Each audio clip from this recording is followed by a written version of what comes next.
Hi, I'm Greg. And I'm Leanne. Welcome to the Empowered Poly Podcast, where we give you the tools to help you feel more empowered in your polyamorous and consensually non-monogamous relationships by sharing what we've learned as relationship coaches and as individuals.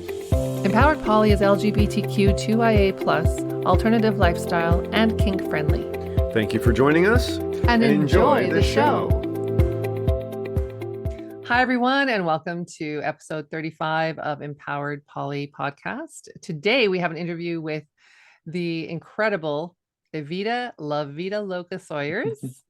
Thank you for being here. And I just want to give you a brief introduction. So Evita is a Black, queer, femme, ethical, non-monogamy coach, speaker, educator, and author. She is the creator of today's Polyamory Reminder, which I love, which has inspired over 50,000 followers. Damn. Oh, she is the author of the newly released A Polyamory Devotional, 365 Daily Reflections for the Consensually Non-Monogamous. And Evita is also the subject of the groundbreaking polyamorous documentary, Poly Love.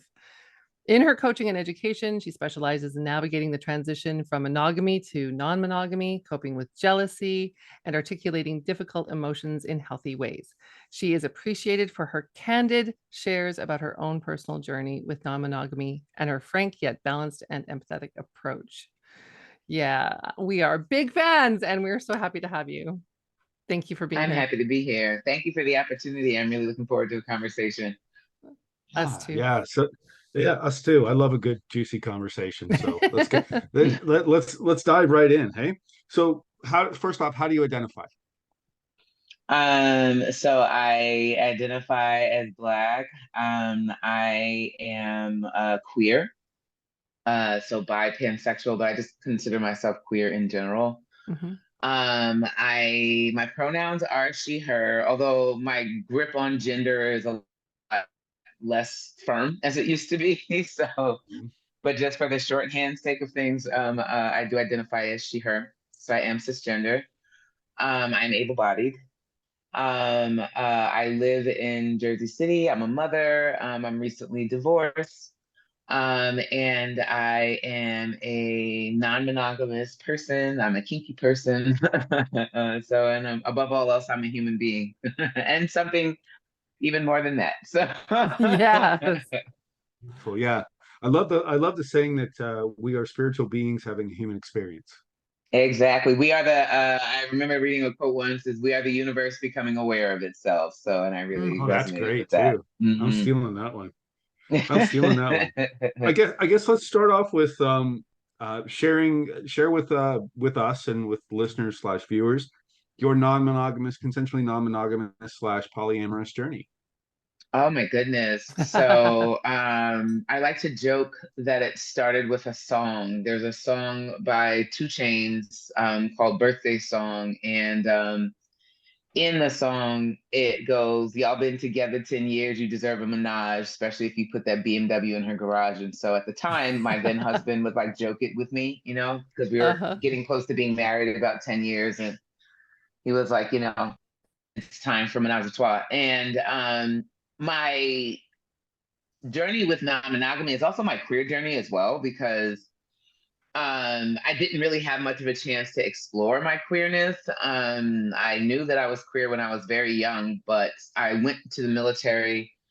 I was in the Navy, and at that time, you couldn't be out. So there wasn't really a free reign to develop my queer identity. And then I start going to this church, which is where I met my husband. It's a very, very fundamental church. I would say it's a borderline cult. And wow. One of the things that the tenets was, the homosexuality was a sin. So now it's sinful, Yep. And then I get married monogamously to this man. So now I'm in this heterosexual marriage, but I'm still having all of this grappling with my sexuality and not really sure, am I straight? Am I gay? So my son, like I mentioned earlier when we were talking earlier, got diagnosed with cancer when he was 6.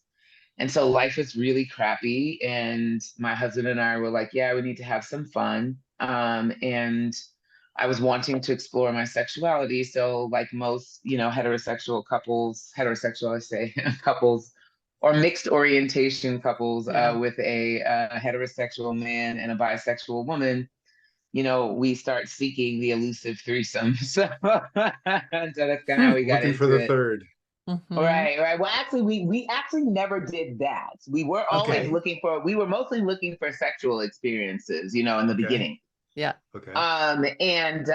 So, we went to a strip club, together, and I found that watching him with the dancer just, it didn't make me super jealous. Like I had my moments, but I also was like, yeah, but I get to be here too with, someone rubbing up on me. So I'm good, And so like it really wasn't that difficult to navigate. And then we went to a sex party. And so I always tell people that, when couples have this conversation with each other, oh, I want to get into non-monogamy, it's usually one person kind of, introducing the idea to the other person. But for us, it wasn't like that. It was just one little incident here, then another incident there, then another incident here. And, all of a sudden we kind of found ourselves on this non-monogamous path. And we started with swinging. And that worked very well for me to a point, because I have a very high sex drive. I like a lot of sexual partners, a variety of partners. And I didn't need a lot of like really getting to know a person in order to be able to have sex with them. So swinging, worked very well for me. But it was challenging for my husband, who kind of needs a little bit more of a connection with people before having sex with them, doesn't have as high of a drive, has a lot of sexual hangups in ways that I don't. And so he was more intrigued by other forms of non-monogamy, like, maybe having an open marriage or, polyamory. And I was initially very caustic to those ideas, because I was like, sex to me was just something that you do, with your body. And so to me, I'm like, it's no other different than any other bodily function at that time. That's, was my, idea about it. So, it didn't feel like quote unquote sharing him, when he had sex with other people, especially because I very much understood the drive to want to have sex with other people because I had it very heavily.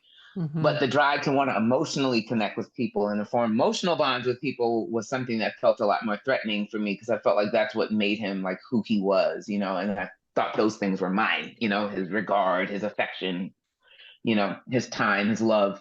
And so we initially decided to kind of open up and, try to pursue like actually dating people. And it was very volatile because I was just not ready. Yeah. Yeah, I was not ready. I remember he went on a date once, and I had been on several dates at time, and, nothing particularly monumental had occurred. But I remember he went on a date once and came back home and talked to me about it. And I just fell apart. Like it was too much thought. Okay. I was really Too much struggling with it. information.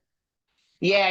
And all he did was say that, because I told him, I said, oh, I guess I had kind of hoped that, you would go on the date, maybe you wouldn't like the person or whatever, because that was the experience that I was having. And he was like, nah, she was cute. And I was just like, what? So far. So we tabled it because we were like, okay, we don't need this much stuff right now. And about 6 months later, we returned to it because I wanted the opportunity to experience having romantic relationships with women. Up until that point, I had only had sex, and that was fun. But I wanted the opportunity to be able to emotionally connect to women. So we opened up the idea for us to kind of look for people to have more integrated relationships with. Or rather, I'd say more relationships of substance, that wasn't just about recreational sex. And because he and I have such different taste in women, we were like, there is no way that we're going to find the woman that we both like. So you go find you somebody, I go find me somebody, and never the twain shall meet, So it's kind of funny. We did not start trying to unicorn hunt. We very much were like, you go find you somebody, I go find me somebody. And then we randomly are at a party. We meet this woman, and now we're in this triad. Oh, all right. Yeah. Randomly. I love that, because that's the way that's the way that I want to say should, needs, but that's judgment. But that's the way the triads forming organically. That triads, right? That sort of when they form with three organically. people just kind of vibing with each other. they usually tend to go better, as so opposed to I find that the compulsory, yeah. We have to date us both, or trying to make it all three work at the same time, that usually has a lot more obstacles to overcome than when the three people just kind of come together. Yeah. For Yeah, for sure. sure. For Wow, sure. what a So we get in surprise. the So triad. Yeah. how And then long ago was that? that was 2014. Yeah, so 10 years ago. Yeah, is when Wow. that relationship started. We were together for about 2 years. None of us knew what we were doing because it was all of our first time at the rodeo. And so, you can take from that what you will. And that relationship is actually the subject of the documentary. And funny thing, right before she came to film the documentary, maybe about 2 days before, she was checking in with us and we had broken up. So Oh. Oh, Oh shit. yeah, so the documentary was for her film school thesis.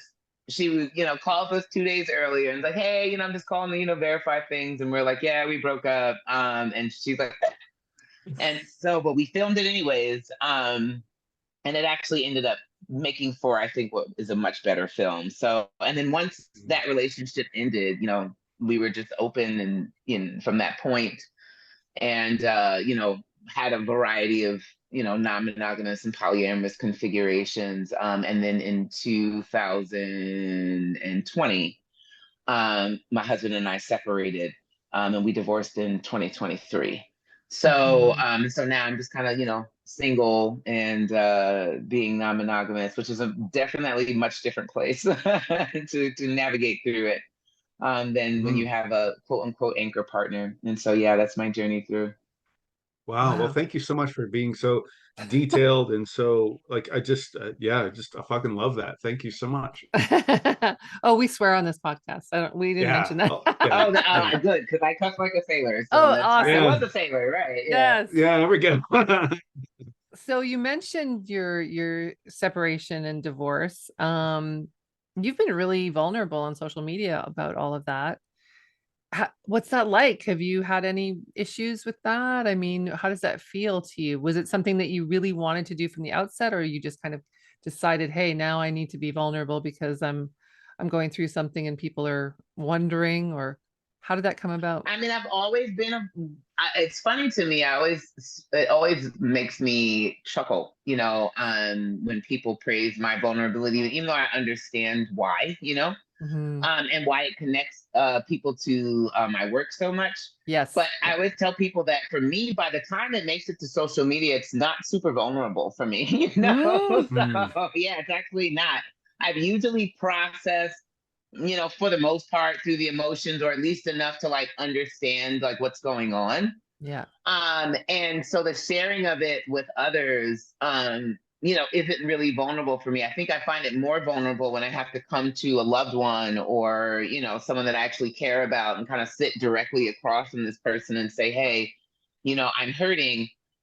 Because, I guess there's a hope or an expectation or whatever, that something is going to get done about it. Whereas when I'm going to social media, it's not me like reaching out to this group of people saying, hey, I need something from you. It's usually me giving them an offering, and saying, hey, and you hearing about my story or me sharing this with you, maybe you'll find, yourself in here and there'll be something for you to glean. Or also sometimes it's just,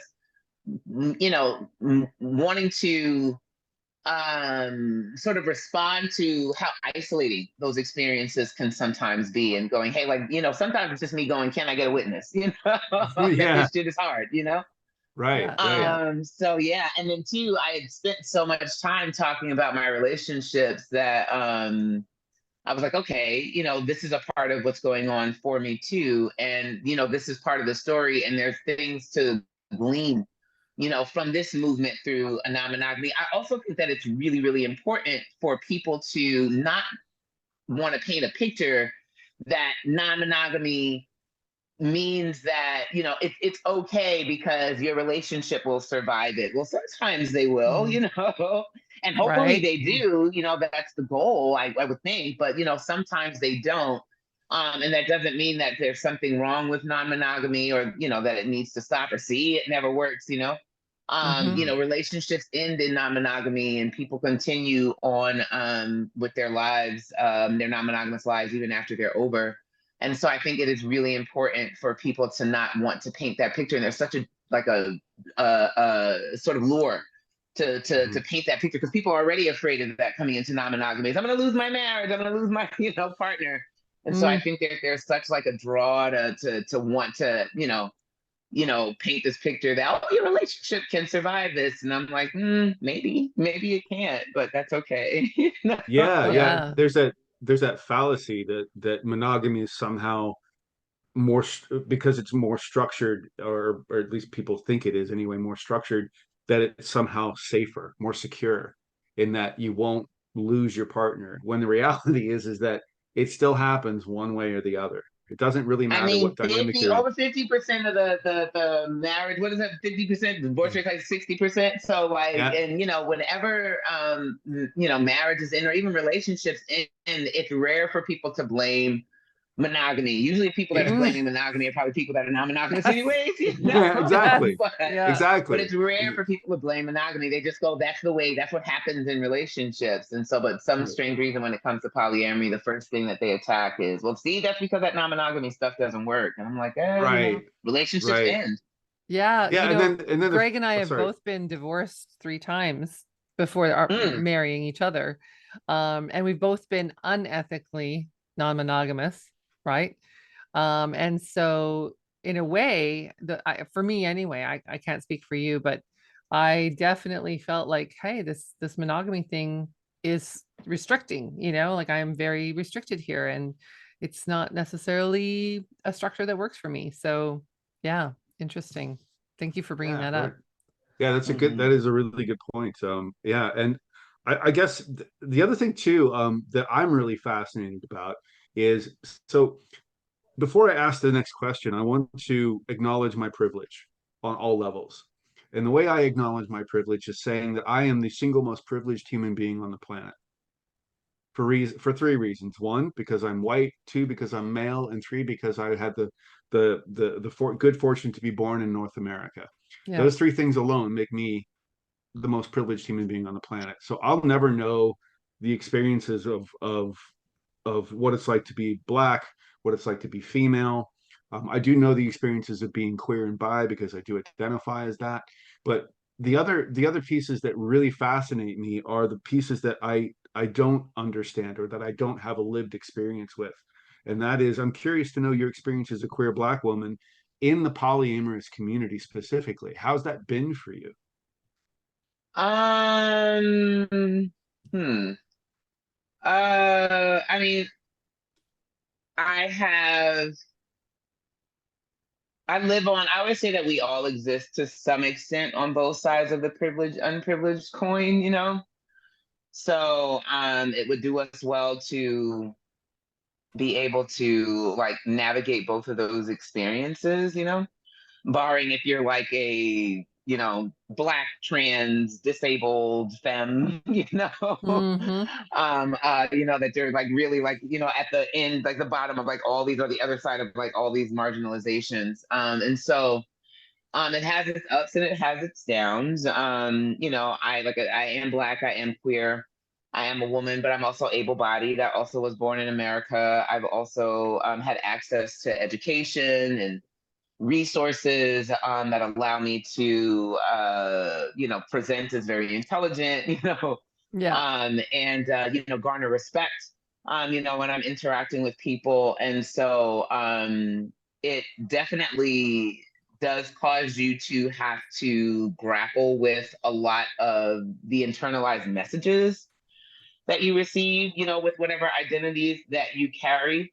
And so there's that piece of it, and like how do things like colorism or ageism, like all of those things impact like how I feel about myself and how secure I feel in my relationships as my partners are interacting with other people, how secure I feel in my own desirability as I'm trying to date and relate to people. And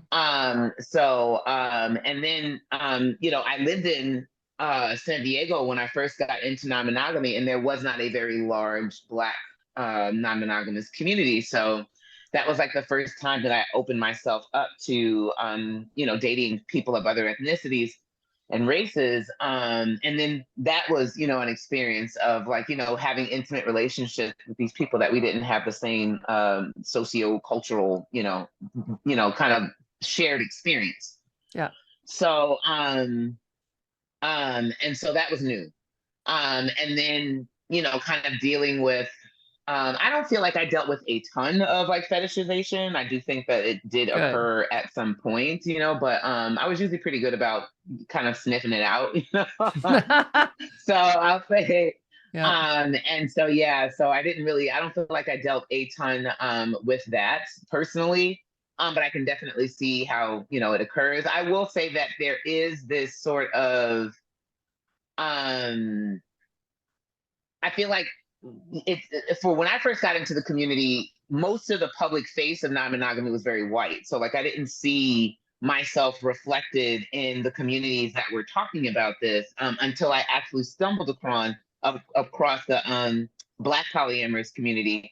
And then once I found the Black polyamorous community, that was great. But we were all kind of, spread apart in these pockets. So online groups were, the saving grace for that. And then I find that because of it being seen as deviant and people of color and Black people being like censured more highly and more severely for living alternative or any kind of deviant sort of life, it can be very secretive, we can be very secretive as a Black community. Yeah. About talking about, being non-monogamous or talking about being kinky. So even, my openness was sometimes a challenge moving through the community because, most Black polyamorous or a lot of Black polyamorous are very quiet. They don't want any kind of fallout from, like I said, being judged very heavily for living this kind of deviant, quote unquote, life. And so yeah, and then just kind of dealing with the same things that you deal with inside yourself are the same things that other people are dealing with you. So, misogyny noir and all of those things. And so it's definitely been a way for me to connect more fully with my my identities, and in some ways can sometimes put me at odds, because I'm, even in a queer community, people may be queer, but they're likely not non-monogamous. In a Black community, people may be Black, but they're likely not queer. Yeah. In a non-monogamous community, people may be non-monogamous, but they're, they may not be Black. And so I think I always feel like in the groups that I find myself in, even if I share one thing with them, there usually is still something that makes me an outlier in another way. So Yeah, that finding that intersectionality between all of those things can be challenging, right? Yeah, for sure, for sure. And so you mentioned something, and I think I'm probably going to say it right, but it had the word noir in it. What was Misogyny it? noir. Misogyny noir. noir. Can I ask you what that is? I've never heard that term before. Yeah, so it's a very specific brand of misogyny that is directed at Black women. So large in part, having the identity of woman in this patriarchal society is a marginalization. And then in those marginalizations, you have echelons of marginalization. White, cis het women being at the top, and then we just kind of go down. Probably at the bottom would be like a Black trans woman, and just right above that, would be a Black cis woman. And so misogyny noir is a very specific brand of misogyny that targets Black women more severely in the echelons of the marginalization of being women than any other ethnicity, because it's that intersection of patriarchy and racism, right at that cross section is where misogyny noir lives. And so then misogyny noir would be misogyny is perpetuated by Black men on Black women.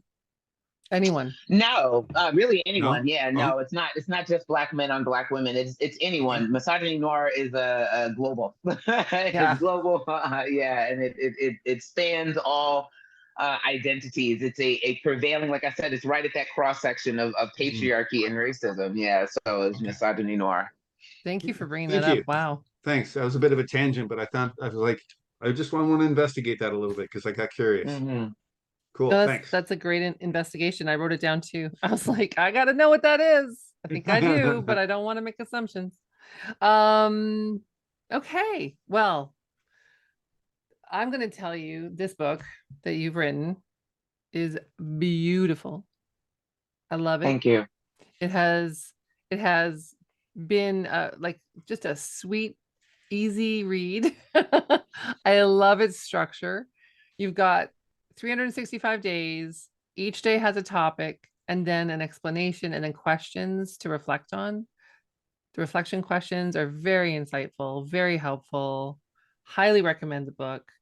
It is hopefully going to be the subject of a book club that we're doing.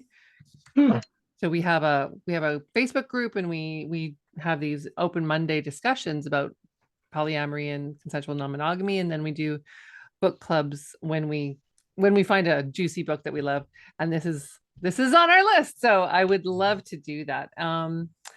And I have some favorites. I have some favorite pieces that you wrote about, and we're just gonna talk about them if that's okay.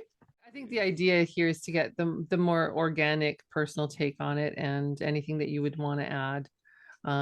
We can even maybe talk about the questions, right? I think the questions are awesome. Yeah, the questions are fantastic. Yeah. The whole fucking thing is fantastic. Really. Thank you. Yeah, we're very excited for you. Okay, so day 50. It takes courage and vulnerability for our partners to share hard truths with us. Telling a loved one something that you know will cause them pain isn't easy. Keep that in mind. And you mentioned that you were thinking about this when your marriage was ending, and how difficult it must have been for him to finally tell you that he no longer wanted to be with you. And the questions that you have here are: do you honor the courage it takes for your partners to share a vulnerable or hard truth with you? And how do you show that? First of all, I love the follow-up question of how do you show that, right? Because that's really important to say.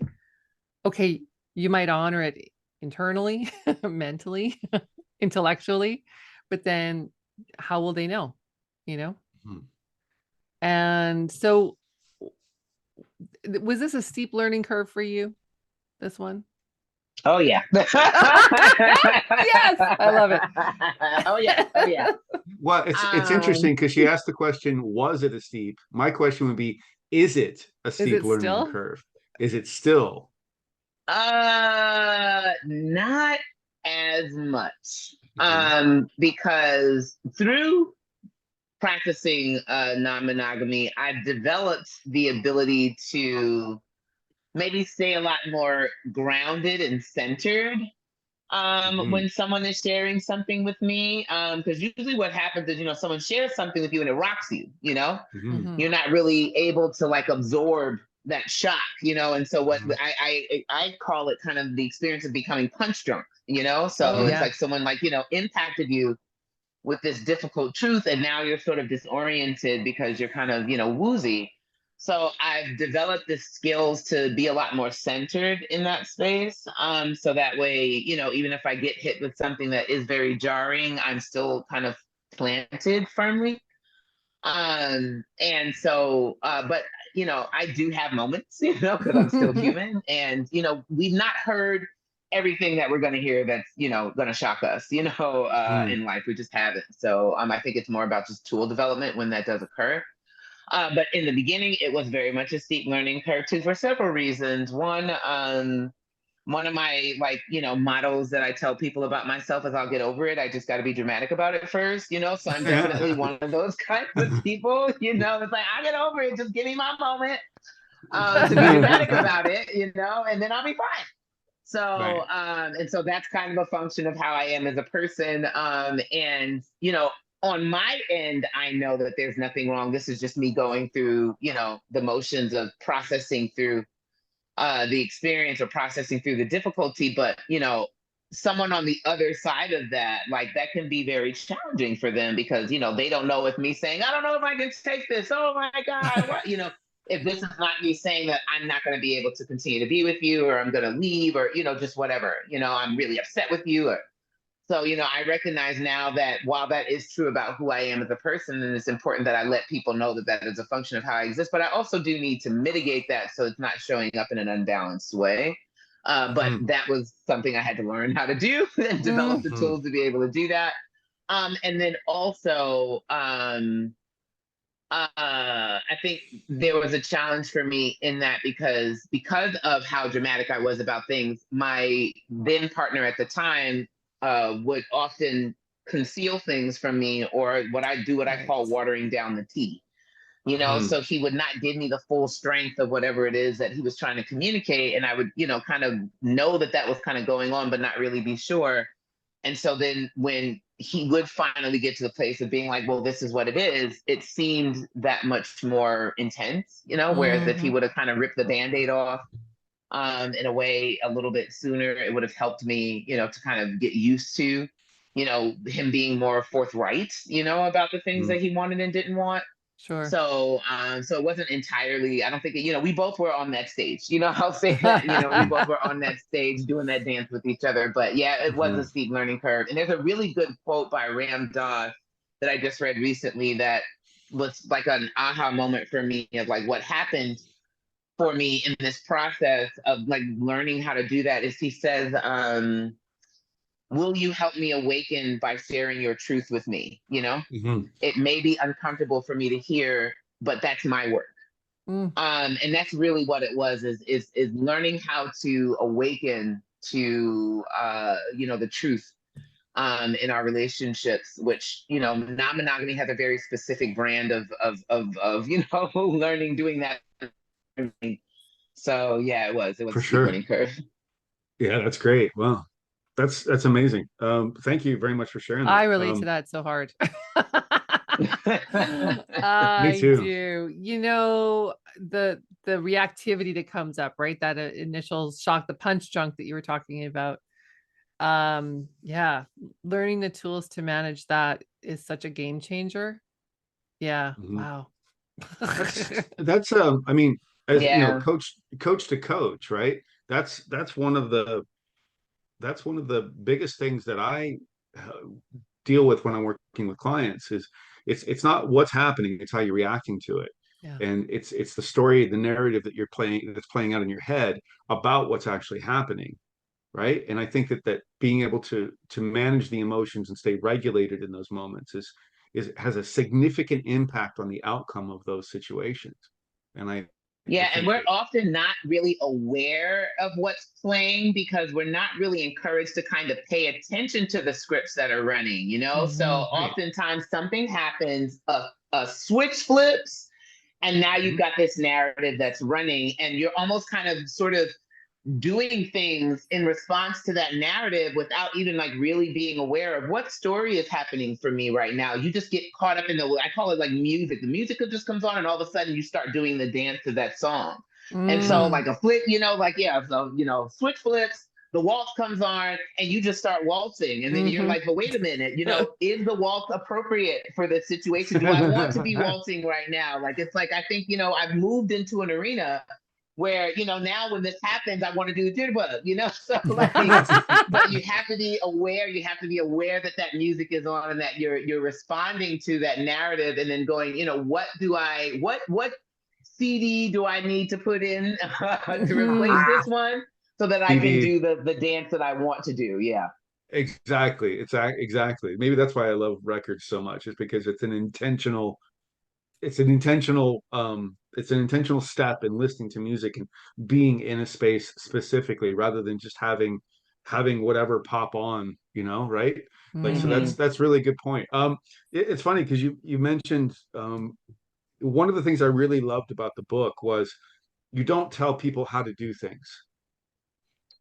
This isn't do it this way in order to be successful, right? And in my experience in this work, there are people in the world like dating coaches and stuff who say you must do these 10 steps in order to be successful at dating. You must be do these 10 steps in order to be, all of this other stuff, right? The reality is that with this book, the one thing I loved about it was is it's an invitation.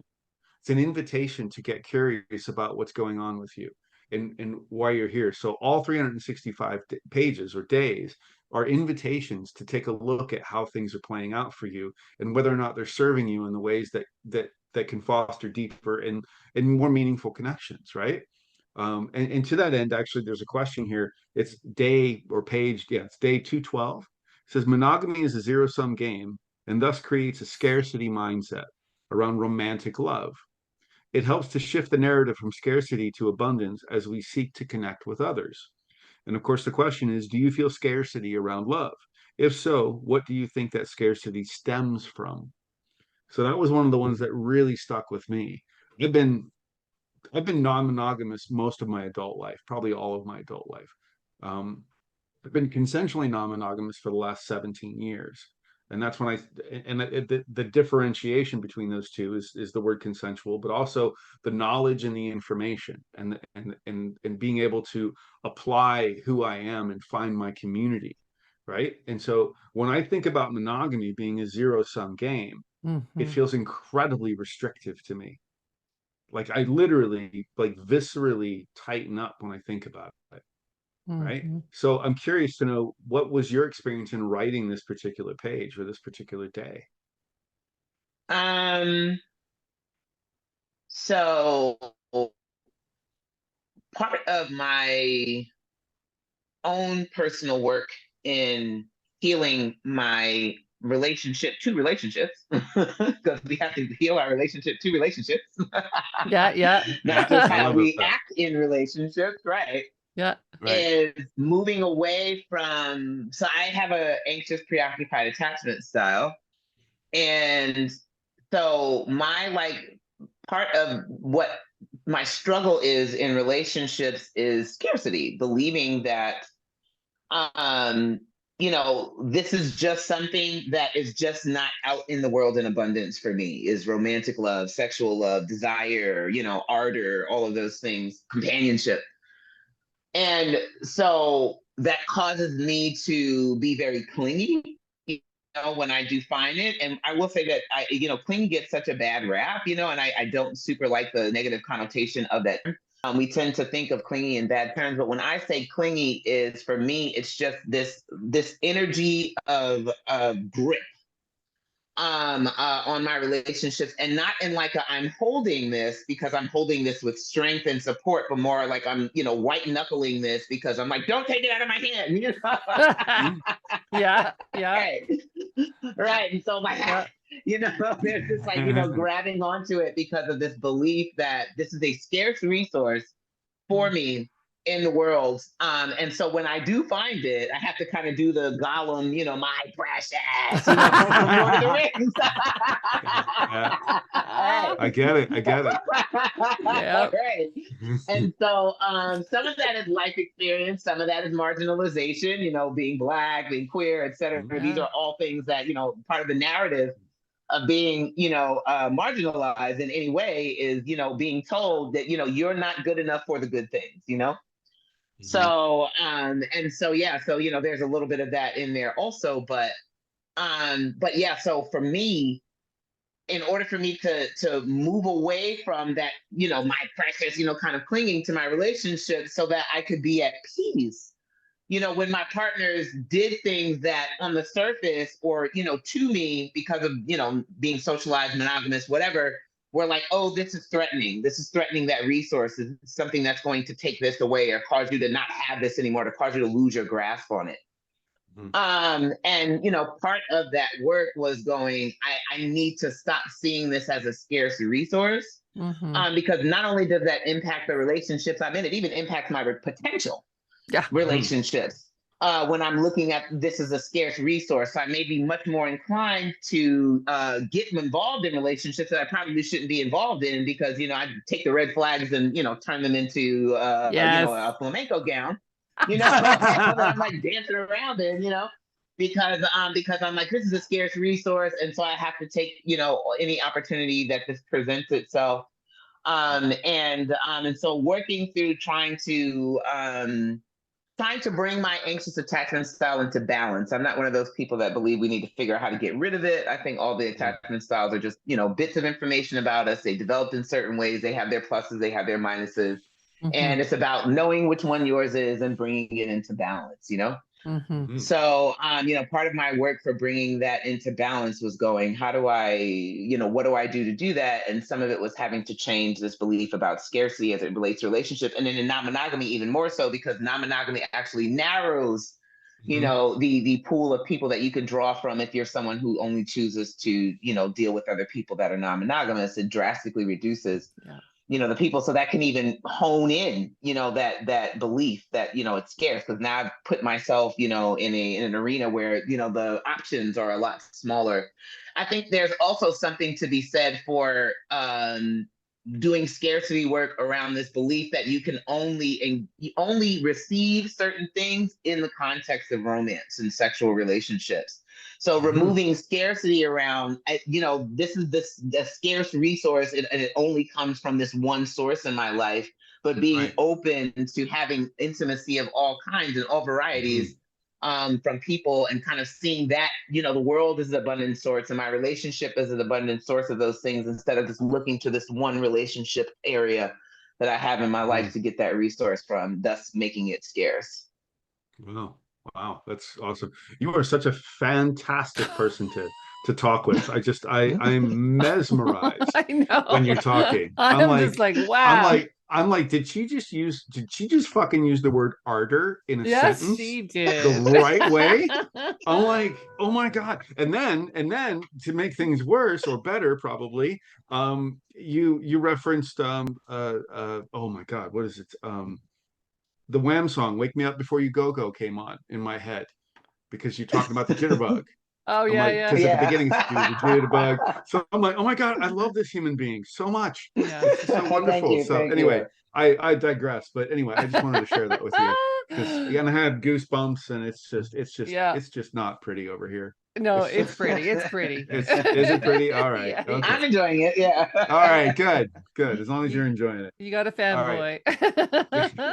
Maybe a little. Maybe a little. Might have a Okay, I'm little gonna do the next one. It's hard to choose. I'm gonna say that. It's hard to choose. There's so much good stuff in here. I want to do it all. You know what I mean? Like, I was just talk to you about everything, but can we just do this for the next 365 yeah. days? What are you doing? On the phone in the morning? Yeah. Right. So I wanted to ask you about day 213. What's up with just kidding. Anyway, go ahead. So I had to choose between, I think I'm going to just do one more because of time, but I love this one. If your partner is reasonably asking for reassurance and you have the ability to offer it to them, doing so is an easy and loving way you can give to your partner. You may not understand why they need it, but recognize that they are struggling, and your reassurance can put their mind and heart at ease. Oh, love that. Do you struggle to give your partners reassurance when they ask for it? How does it make you feel when your requests for reassurance are met with resistance? So before you answer this, I just want to say something about this. This actually just came up for us in our relationship the other day. Not related to non-monogamy specifically, but related to interaction between the two of us. Leanne had presented something to me, and it was a need. It was something that she wanted. It was something that she was struggling with about our relationship check-in meeting, and the fact that I wasn't taking it. The narrative she was telling herself is that I wasn't taking it as seriously as she was, or as she would like me to. And so, of course, I was telling myself a completely different narrative because I didn't even realize that was happening. Right. But when she presented it to me, I immediately got defensive. Instead of offering that nurturing, instead of opening that space of empathy and understanding and care. And so it's interesting to me that this is one of the questions, because I love this page. It speaks very, not only is it very present for me, but it's also something that I still struggle with. Being somebody, I have borderline personality disorder, as well as I have a disorganized attachment. They kind of go hand in hand, I think. But so to really hear your take on this is really exciting for me. So thanks for listening. I think that, well, thanks for sharing that. People tell me all the time that my work is very eerie for them. So, yes. I'll have people say all the time, I'd be like, will you hear that? It's like, that's right. You're and haven't Google, aren't you? gotten. So You're fucking yeah. listening to everything, aren't you? You're Google. I Right, know it. yeah, yeah. I've like tapped into Tapped everybody's in. houses through the cell phones, and so I'm hearing everybody's conversation in polyamory, and then I'm like, I'm gonna make this about their specific problem because they need to hear this. So, but Yeah. so yes, I love when people tell me about that. I've had people, message me and tell me that my work started arguments with their partners. Some people read at your own risk. And so I love when people actually connect it to personal circumstances that they have, because I feel that, that's what I want. I didn't want people to find me. I wanted people to find themselves, in the book. Yeah. That was my that's like, Yes. don't look for me, look for you. Well, look for yourself, look for how you feel about things. That's the point. So, because you'll be much more self-assured when you know what your answers are. Right. So, but in this one specifically, I think what happens when someone asks for reassurance, or, first of all, that's a very vulnerable ask. It's saying, it's going to the person and saying, I'm feeling little and small and unlovable and unworthy. And I'm believing that you believe those things. And it might not make sense to you why, and you might not believe these things, but that might not be what you believe. But I'm struggling with that because I'm struggling to believe this about myself right now. And so you coming to me and telling me this would maybe help me to believe this about myself, or help me to believe, to return to the belief that, I am worthy of love and I'm worthy of your love. And I find that what I think happens on the other end of that is, I think there are people for whom giving that reassurance is very vulnerable, because the flip side of that is telling this person, hey, I love you and you matter to me. And that can feel very vulnerable for people to know, someone to know, hey, you matter to me, because that means that if I know I matter to you, then I know that my absence or my leaving would cause you pain, So I think there's a little bit of it being just as vulnerable to give reassurance for people. I think also that sometimes people take those requests for reassurance and they turn that into, this person is saying that I'm not doing a good job of showing them that I care about them. Yeah. That's it. Because ding, if ding, I was ding. doing a good job, of, showing this person that I cared about them, then they would not need reassurance, because they would feel sure of my love. I thought I was doing a good job by communicating my love. This person isn't feeling it. And then requesting this of me is them telling me that I'm not doing a good job. And so then that's where the defensiveness comes in, or like this defensiveness is like, why would this one thing that has that has no bearing on how I feel about you be indicative of now my feelings have changed? So I think people also sometimes feel a little hurt by, oh my goodness, why would you assume that because I did this, that this impacted, how I feel about you? Do you think I'm that shallow, or do you think I'm that easily moved or swayed, And so I think people make people's requests for reassurance about themselves, instead of looking at, not saying, this is not about me or myself at all. This is about this other person, struggling to kind of feel my love, or struggling to kind of feel, like I care about them. And then there are some instances where, someone may be with someone that no matter how much reassurance you give this person, they're just not going to feel it, because they're not doing their personal work of getting themselves to the place where they can receive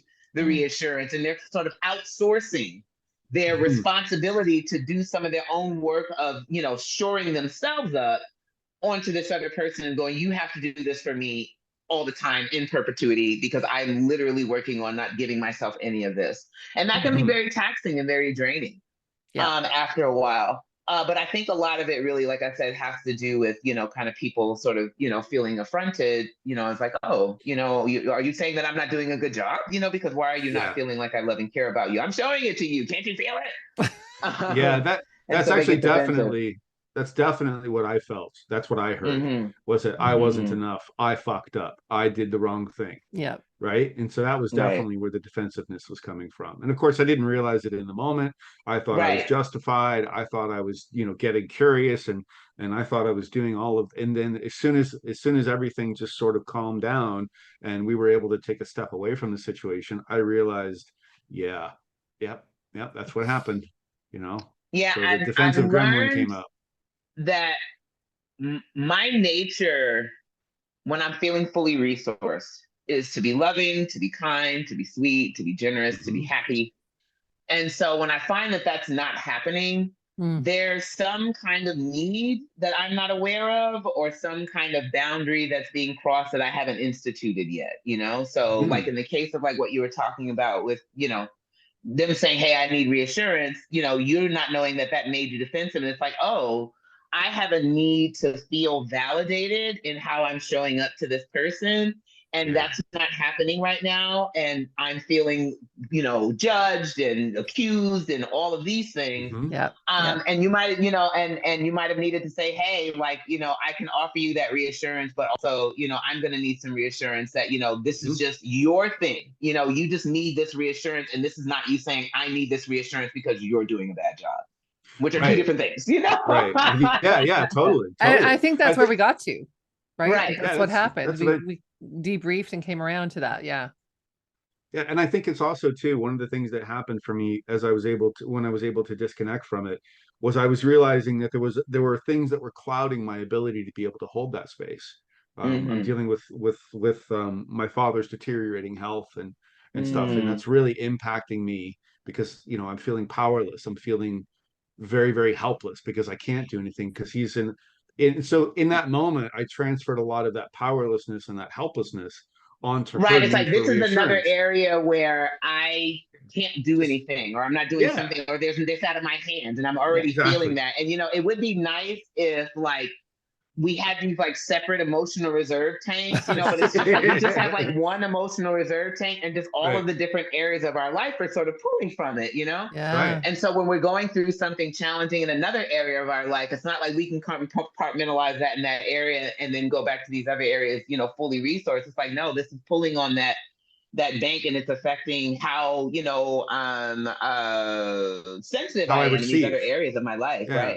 It affected how I receive the information. Because like you said, when I'm feeling perfectly resourced and balanced, I think for the most part, I'm a very curious, empathetic, and compassionate partner. Yeah, for But sure. there are times when I'm an asshole. Right. And we all have those times. I honestly am I'm a little attracted to assholery personally. The Lord hasn't done through me yet, but I like people that are a little comfortable with going, you know, I'm not always going to be tea and crumpets all the time. And I'm going to work on that so that it's not out of control. But you know, I like humans. So Me too. part of being human. Me too. That's awesome. Me too. So should we move on to the accountability next? is an important part with that. Yeah, for sure, absolutely. Accountability, responsibility, and compassion. Humility, I think those are you know, all humility, yeah. All the curiosity, illities. all the illities, right? Curiosity, right? Just put a word and end it with ity, and you're good. Right. So let's move on to the next question here because I'm really fascinated about. Well, I'm fascinated about all this, but I want to hear about some of your experience with this. So my understanding is that kink is something you've recently discovered about yourself based upon your IG, your Instagram. What intrigued you enough to try that and to specifically impact play and all of the things that go along with that? Honestly, being in environments where I can engage in kink with other Black people. So that really helped me to feel a lot more safe to want to explore it. You know, when I first got introduced to the kink community, it was when I lived in San Diego, and it was a very, very, very white community. And I never, you know, had anything terrible happen to me. You know, I'd go to kink parties and things of that nature, and you know, it was fine. But you know, there's a certain depth of safety you have to have in the body, you know, in order to engage in kink and sort of push those edges that may seem a little bit more extreme. And you know, it wasn't until I found myself in, you know, mostly POC, mostly Black kink environments that I was like, oh, like I actually can do this. I can actually explore this, because I felt a lot safer in my body in those environments. And so yeah, and I also think there was some misconception about kink as well, because I would see people that were like really, really, really into it, and I'm like, that's not me, you know. So it sometimes made me feel like a poser, you know. And so that's why I like, you know, kind of, you know, stayed away from the community, because I was like, y'all are really serious about this in a way that like I'm not, and I can sometimes, you know, come off as what I feel is irreverent, and that's a space where like reverence is a big deal, you know. So So there was a little bit of that too. And then also there was just a little bit of like not really seeing myself as kinky because I'm like this to me isn't deviant or strange. This is just shit I like to do. So like, why do I have to like, why do I have to give it a special name? Like, you know what I mean? This is Yeah. just, it just all falls in the category of shit I like to do. So, so that was a little challenging for me. So there was a little like stubbornness there of like, no, I'm not gonna say this just because this is what you guys said I am. So there was a joke amongst my friends that I was vanilla with sprinkles because I would always like, I'm vanilla, and they'd be like, you are not vanilla, girl. And I'm like, yes. So the joke was that I was vanilla with sprinkles, and now like I've officially been like, okay, guys, I'm kinky, and everybody's like, it took you long enough. So yeah. Oh, Yeah. that's great. That's Yeah. nice. Yeah, well, that's good. Well, congratulations. As somebody who identified in the kink community as a dom for 10 years, it served me well in the time that I was there and in the time that I was in that space and in the time that I identified as that. And I thought, it was a beautiful experience. So I wish you nothing but the best on There's your so journey much through that. learning that happens in the kink space, and so much self-discovery. It's just a different way to discover yourself Yep. that I'm really enjoying. So I'm also learning just how many pathways there are to pleasure and turn on. Mhm. When you open your mind and sort of expand your ideas of how you can experience those things. Yeah. And so more pleasure is great. And so Yeah. I'm Yes, enjoying my exploration. Yes. that's Good for lovely. you. And before we close this particular question, I just want to point out that one of the popular misconceptions about the term kink as it relates to BDSM is that they are interchangeable, and they are in fact not, because kink is an umbrella term under which BDSM is a type of kink. But there are other kinds of kinks that don't involve impact play, don't involve power exchange dynamics or DS or any of that stuff. As an example, exhibitionism is a kink, right? So it's really just anything that fires you up sexually that would be considered outside the norm or the traditional vanilla term. So I just wanted to point that out to people listening or watching.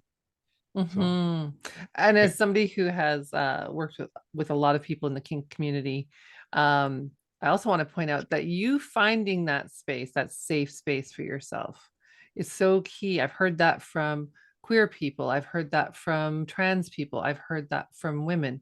Um, you know, just because you see it presented to you in a certain fashion, like the DS dynamic, for example, being typically cis men with bi women, right?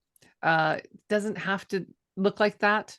It's often not. And so we have to kind of question what we've been seeing and look for the people that align with us. And I'm really glad that you found that, because that's the game changer. It's a Yeah, game it changer. was. It was an absolute Yeah. game changer for me. It was a total game changer. I was like, oh wow, we do this, So and we do this in our own unique ways. Mhm. Black kink is very, very unique. And it's a very affirming experience to be a part of. Yay. yay. Yay. More pleasure. Yay. Okay. So I'm just going to be mindful of the time. We've got about 5 minutes left. And we have 2 questions. Sure. So hot take, just a hot take. What's the top advice that you would give to somebody starting out in their maybe journey into polyamory and non-monogamy? Ooh, get comfortable with being uncomfortable. That's what That's jumped out at right. me.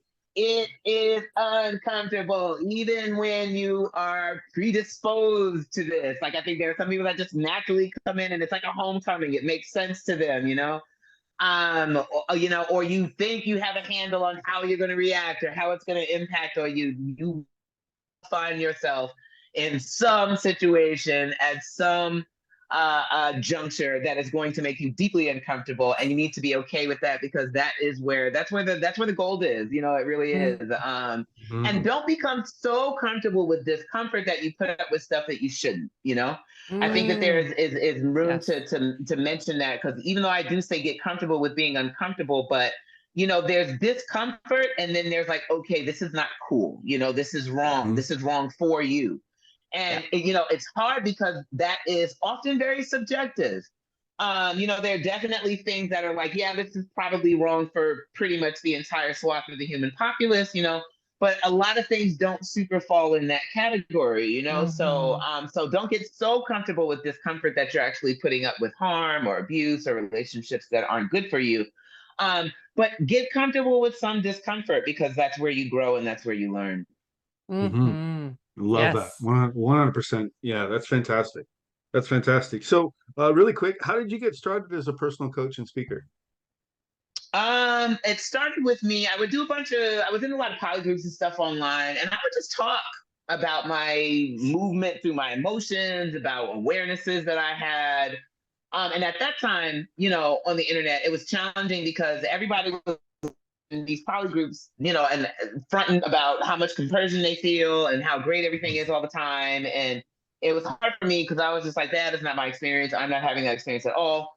And nobody's talking about, how hard this is. And I'm like struggling. So I, started just talking about my experience, just like I said, trying to get somebody to say amen. Mm-hmm. And people kind of started soliciting me for advice, for help, to talk about it.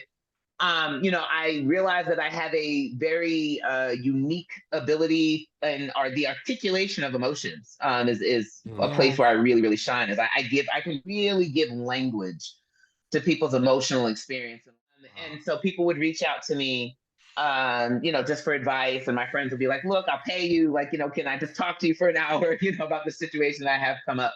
And then when the pandemic hit, I was like, well, let me challenge myself and see if I can do like a polyamory reminder a day for 365 days. And that's kind of where, it took off. Mm-hmm. That's great. And by the way, just so you know, I had a visceral goosebump reaction to you talking about emotional articulation, because I too really resonate with that. I think that's where I shine as well, in terms of being able to help people name their emotions, because in the naming of their emotions, there's so much power, so much understanding that comes with that process, right? Yeah, Mm-hmm. it's It's just learning being to able to express it. communicate for your emotions and not from them. I feel like that has been Right. like the key component for me. It's like not speaking for my emotions and not letting them speak for me. Right. Yes. Yeah. And that means giving them a language. That means like being able to confer with them, get their message, and communicate that either to yourself or to the world around you, so that they feel like they're being advocated for, because they're really just our little like baby part cells, and they're That's like, right. Yeah. speak up and say this, speak up and say that. But if Yep. Right. we don't have a language, we're not versed in sort of translating, what it is that they're saying, so that we're advocating for them and essentially advocating for ourselves, is where we get all these like, maladaptive strategies. Because I always say your emotions, they're gonna get their airtime, okay? They will. Yeah, They they will. are. They One are. way or Whether another. you like whether you like it or not, damn it. Yeah. Right. So just a really another hot take. What is something that's a misconception that about you or about polyamory or non-monogamy, whatever you'd like to address here? I think that people assume, and I think, people assume this about me just because of who I am, which I also find really funny, because I'm like, I talk about this all the time, but I think that people just assume that, people that engage in non-monogamy just somehow have some kind of magic something that just makes it okay for them to deal with, these things. I'm like, no, this stuff is hard for us. It's challenging. We're going past programming. Mm-hmm. Same like everybody else. Some people are naturally, like I said, predisposed to doing this, for whatever reason, blessings to them. But a lot of us, and even those people, still have to unpack things, because, we don't escape the societies and the cultures that we, grew up in. Mm-hmm. But I think, there's this kind of misconception that, somehow our partners doing things with other people, or having to show up to our partners doing things, with other people, it's like less acute, Mm-hmm. for us, or less sharp, than it would be for, someone that was monogamous. I think it's kind of, there's just a lot of just funky stuff. I kind of have to pay attention to a lot of it, because I'm just like, okay, that's what you think about it, whatever. So I Yeah. do tend to be like, okay, whatever. I grow weary with sometimes like monogamy, simply because I don't feel like these good faith attempts to understand are actually really attempts to understand. And Yeah. so I just have a very limited patience with like moving through, like, responding or even just showing up to all. I'm like, if you want to think that about us, think it. Like, I'm like, okay, Yeah, we got a you lot of do. shit we think about y'all, so and so Yes. that's kind of the way I feel about it. Right. Yeah. Because like I feel like sometimes, and I like this happens for me on a micro level, but also on a macro level. People sort of believe that, like I said, somehow, I'm less prone to getting activated or impacted or feeling tender about some of the things that happen as my partners relate to other people. And I'm like, no, like I'm a human being, I just have different responses to it than maybe another person would, or, I check that against what my goals are, what my principles are, what my ethics are, like, what these choices that I've made to be in relationships in the ways that, have value to me. Mm-hmm. And then I just make different choices, but it doesn't mean that like I've somehow figured out how to be like Zen Buddha above, feeling threatened, that my partner is going out with someone who's younger than me or whatever, Yeah. like, Oh yeah. I'm like, no, I still deal with that challenge, but I've just chosen different responses than the typical ones, that we hear. Oh, you got to, make a big deal about it, or tell them to, stop messing with the person, or all of those things. I'm like, those aren't the answers for me now, because they're not in line with, what my relationship values and modes of operation are. So I have to come up with different answers. But it's not coming from this place of like me somehow having transcended, the challenges and the fears and the feeling threatened and all of that stuff. I'm like, no, that still very much happens. I just deal with it differently, and on a macro level, it's the same thing. Yeah, Wow. I get that. And I feel like there's that other thing that happens too, where polyamorous or ethically non-monogamous people will say we're better than, right? We're more evolved than the monogamous, right? It's just different. It's just different. Their relationship values are in alignment with what they're doing. Our relationship values are in alignment with what we're doing. So that's the key. And I think that was a really important point that you brought up. Yeah, the monogamy, the societal structure and how we function, and that needs to be brought to critical analysis. But the actual, when you just boil it down to just monogamy itself, even if we broke all that stuff down, there are still human beings that would want to be monogamous. Absolutely. And that's okay. And that's not any indication of any, lesser evolved sense of, love or whatever. It's just that's the value that matters to them, and that's all right. So, and that has its drawbacks and its benefits, same like, non-monogamy has its drawbacks and its benefits. So there are ways in which monogamy is challenging. There are ways in which polyamory is challenging. And, we're all choosing the challenges, like I said, that have value to us. Nice. Sure. I love that. Sure. So, okay. So thank you. Thank you for Amazing. everything. Thank you for all of this. This has been so fucking enlightening and amazing and just all of the stuff, all of the thing. I want to end this by asking, how can people find you? Give you an opportunity to plug anything that you might want to plug, and any last sort of final parting wisdoms. Yes. So you can find me on Instagram at Lavitaloca 34 on Instagram. I'm also on Facebook at Lavitaloca Sawyers. I will be presenting at Southwest Love Fest this year. That is in April. I believe it's the 12th to the 14th, and that is being held in Tucson, Arizona. So I hope to see some of you there. I'm looking forward to it. It's my first time presenting at Southwest Love Fest. I have my book, a Polyamory Devotional, 365 Daily Reflections for the Consensually Non-Monogamous. It's available at all major retailers. I'm really, really grateful to be for others what I needed when I was navigating through this becoming. So that's what non-monogamy is a becoming, of sorts. And so as I was, moving through this becoming, it brings me joy to give voice to people's emotions, give voice to people's fears, give voice to people's needs and wants and their tender hearts, their tender baby selves. My encouragement on this is, to me, the greatest benefit of this endeavor has been the self-discovery. So I've learned so much more about myself that I feel has helped me to become a much better human. And I'm not saying that polyamory is the only way to do that, because it is absolutely not.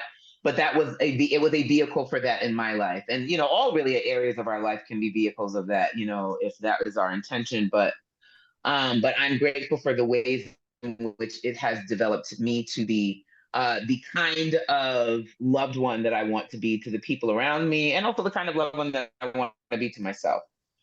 And so I'm grateful for this opportunity to have this conversation with y'all. It was amazing. It was I amazing. really enjoyed talking to you both. Thank you. And so thank you so much. We'll have I you have a back new be- anytime. I have a new best friend. Yeah. Absolutely. Hey, Bestie.